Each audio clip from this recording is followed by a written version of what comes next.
KP ओली ने दिया सबसे बड़ा सबूत कि कैसे वो पाकिस्तान और चीन के हाथों बिक चुके हैं। दरअसल नेपाल ने भारतीय न्यूज चैनलों के प्रसारण पर रोक लगा दी है, लेकिन पाकिस्तान और चीन के न्यूज चैनल लगातार चलते रहेंगे। इसके बाद नेपाल की जनता ने ही अपने प्रधानमंत्री पर सवाल उठा दिए और यहां तक कह दिया कि वो तो चीन के पिट्ठू हैं। जी हां, तो चलिए शुरुआत करते हैं। नमस्कार, स्वागत है आपका हेडलाइंस इंडिया पर। मैं हूं नवीन चौहान। नेपाल प्यार में पागल है चीन और पाकिस्तान की, इसीलिए उसने भारतीय न्यूज चैनलों का प्रसारण रोक दिया है। नेपाल के केबल टीवी प्रोवाइडर ने समाचार एजेंसी एएनआई से कहा कि देश में भारतीय समाचार चैनलों के सिग्नल को बंद कर दिया गया है। इसके बाद मदेशी नेताओं ने अपनी सरकार को खरी खरी सुना दी है। उन्होंने तो यहां तक कह दिया कि नेपाल सरकार हमेशा मदेशियों के साथ सौतेला व्यवहार करती है। अगर सरकार को भारत से इतनी नाराजगी है तो गोरखा भर्ती भी बंद कर दे।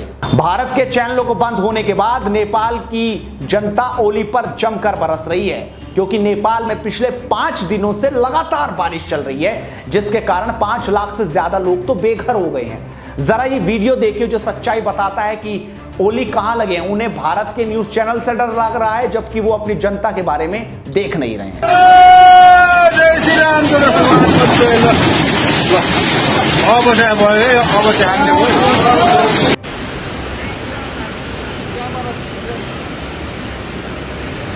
तो आपने देखा नेपाल के हालात कैसे हो गए हैं। वहीं कल ही कम्युनिस्ट पार्टी ऑफ नेपाल के प्रवक्ता नारायण काजी श्रेष्ठ ने कहा था, हमारी सरकार और पीएमसी के बारे में भारतीय मीडिया का बेलगाम प्रचार चरम सीमा पर चल रहा है।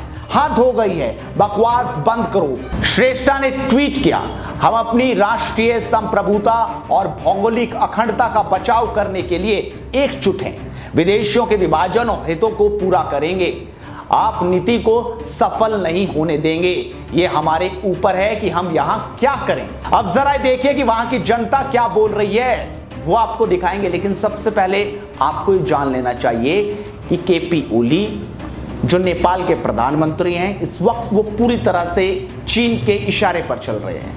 सरिता गिरी जो वहां की सांसद थी, जो हमेशा राष्ट्रहित की बातें करती थी नेपाल के, उनको पद से हटा दिया गया और अब सिर्फ भारत के खिलाफ चल रहे हैं लगातार। लेकिन उन्हें पता होना चाहिए कि अगर भारत ने एक्शन लेना शुरू कर दिया तो नेपाल को ज्यादा भारी भी पड़ जाएगा।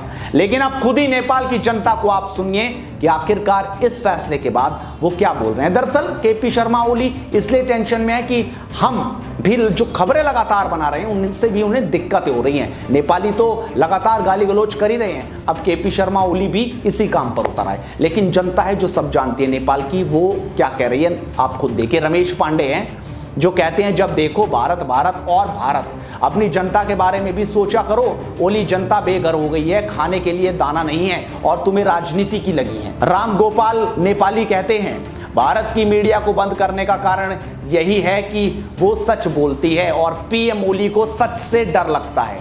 चीन के प्यार में पागल हो गए हैं ओली साहब। नरेश पोडेल कहते हैं, ओली जी कुछ तो शर्म करो, किसी की दोस्ती में इतना भी लीन नहीं होना चाहिए कि आप अपना कर्तव्य ही भूल जाओ कि नेपाल की जनता मर रही है। जिसने तुम्हें जिताया उसे ही भूल रहे हो।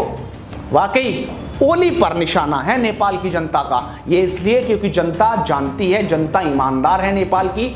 लेकिन जिस तरीके से ओली लगे हुए हैं, इससे समझा जा सकता है कि उन्हें उस ईमानदार जनता की फिक्र नहीं है, बल्कि उन्हें चीन की फिक्र है और चीन के जो वादे हैं उन पर वो चलते हुए नजर आ रहे हैं। अब तो पाकिस्तान की गोदी में भी वो लगातार बैठते नजर आ रहे हैं। इस वीडियो को ज्यादा से ज्यादा शेयर कीजिए ताकि ये आवाज नेपाल तक चली जाए। न्यूज चैनल वहां पर जो सैटेलाइट थे वो बंद हुए हैं, लेकिन हमारी आवाज लगातार जारी रहेगी। नमस्कार।